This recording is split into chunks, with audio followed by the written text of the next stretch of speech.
我们录个视频，这个视频呢主要讲的就是这个 SAP ABAP 的代码的解析的工具的这个效果啊。这块的话是一个这个界面，这个界面这块的话呢可以选择日、中、英啊，这块指的是它输出的语言的种类。我们现在选择日语，然后类型的话呢，这块有一个 RAG 系统和函数啊，我们现在选的是 RAG 系统。然后的话呢，首先我们先这块解析的类型的话，可以进行概要解析啊、UI 解析，然后流程图的生成，然后这个最后的话是一个详细设计啊，一共是1、2、3、4，这两个是合在一块的，一共是4部分啊，概要、UI 流程图以及详细设计啊。我们先进行这个概要设计的这个解析，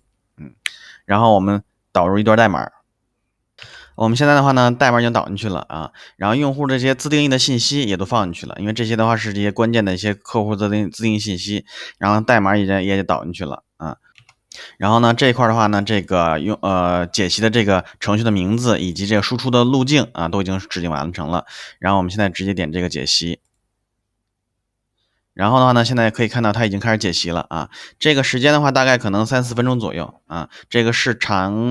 长度而定，代码长度而定。然后的话呢，我们等一下看看最后的结果是什么样子的。现在的话，这个结果已经出来了啊，这是那个最后的解析结果，概要的解析结果啊。我们把这部分内容的话呢，这块有个 copy 按钮啊，可以 copy 过来，然后我们给它拿过来看一眼这个效果啊，就这样子，它是带格式的啊，带格式的。然后的话呢，这一块的话呢，就是这个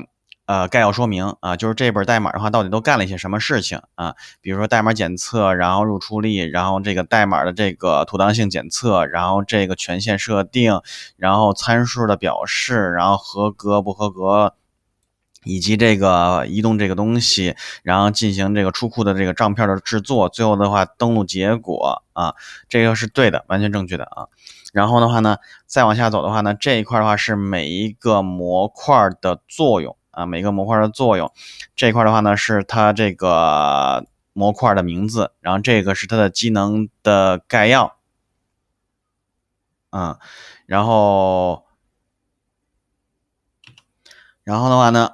这一块的话是它调了什么模块，子模块，也就这个模块它又调哪个子模块啊？你看这调用这个子模块，这个子模块呢又调用了这个模块跟这个模块啊，这个模块呢又在这儿去调用了下面的模块，也就是说这个关系然后这个是函数的这个屏幕啊，屏幕的东西，屏幕在这个位置，这等于是这个程序里面调用了这个屏幕啊，这个屏幕在哪儿调呢？在这块调用的啊，这块调用的屏幕。然后的话呢，底下的话是它入出力啊，入出力的话，比如它有几个表，这些表啊，它出力的话呢，它有一个表啊，等于入出力文件、入力文件，还有就是出力的文件啊，都在这儿写着呢，这是完全正确的啊。然后我们现在回过来，我们可以继续让它解析，比如 UI 解析啊，UI 解析，我们再点上这个东西，它现在开始进行 UI 解析。OK，然后现在 UI 解析的内容的话也已经弄出来了啊 ，UI 解析的内容已经弄出来了，然后它应该是有2部分啊，然后我们现在的话，这是上面一部分啊，底下一部分，我们现在的话呢，把这东西的话给拷贝出来，然后的话呢，粘过来啊，我刚才已经粘过来了，我们再重新来一遍，这个样子的，等于是这是一个 UI， 然后这块是一个 UI 啊，这2个部分的 UI， 然后底下的话呢，是它对这个 UI 的进行说明啊，这东西到底是什么东西。然后这块也写了啊，代码的话是这个东西，也就这是代码的部分，然后是一个必须的以斯的内容库的部分啊，这是个必须对象。然后的话呢，检索按钮，这应该是个按钮啊。然后的话呢，检索按钮按完以后的话呢，它干什么了呢？它如果按钮的话被定义了，然后怎么着啊？然后处理对象，这是这个部分，整体的这个处理对象，然后检索按钮和这部分被定义了然后底下的话呢是一个检查的一个救护，这个里面是空的啊，并没有内容，基本上就是这样子啊。它可以对这一本代码的这个界面进行这个 UI 界面进行解析啊。然后我们再往下走，可以看一眼这个 flowchart 流程图啊，可以点一下。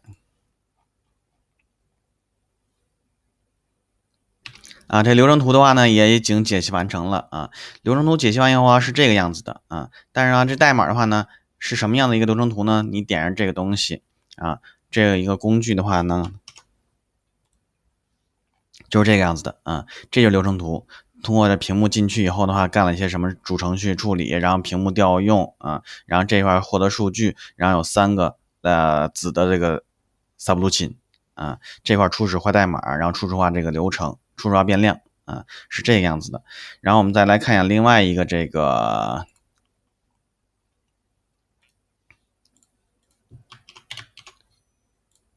是这个样子的，对，它刚才不是说嘛有2部分嘛，一个主程序的部分，一个钉破的部分，9000的这东西，它的这个流程是这个样子的啊。它进去以后，这是前处理，这是后处理啊，然后前处理干了一些什么事情，后处理干了什么事情啊。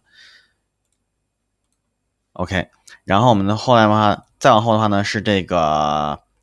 详细设计啊，详细设计，我们来执行一下，看一眼效果。啊，这是详细设计。详细设计的话呢，现在已经生成出来了。然后我把它这个导出了啊，导出到这个 Excel 表里面去了啊。我们可以看一眼它这一块，这块这个屏幕号9000嘛啊，然后开始，这是日文版本的啊。这个内容的话还是比较规整的啊，包括代码的分析，然后的话这个里面内容啊，包括这个函数的分析，代码内容。一直到最后，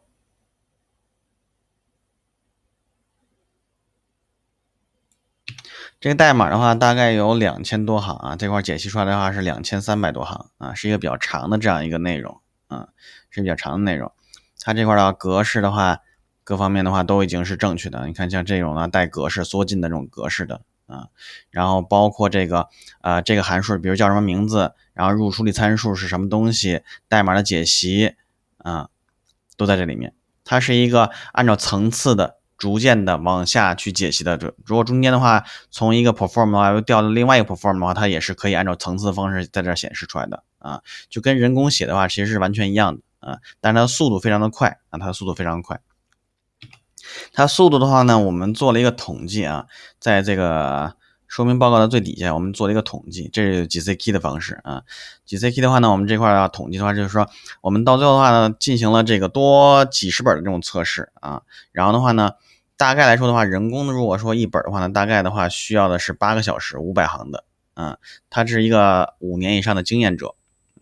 而 AI 处理的话呢，它只需要30分钟左右，30到40分钟。啊，它只需要花每一本大概花不到1美元的钱，然后花30-40分钟的时间就能够完成以前一个人工8个小时干的事情啊，大概的话是人工的这个16倍的速度啊，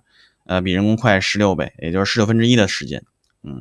然后精度的话呢，我们测试了一下这个精度啊，也是花了几十本吧，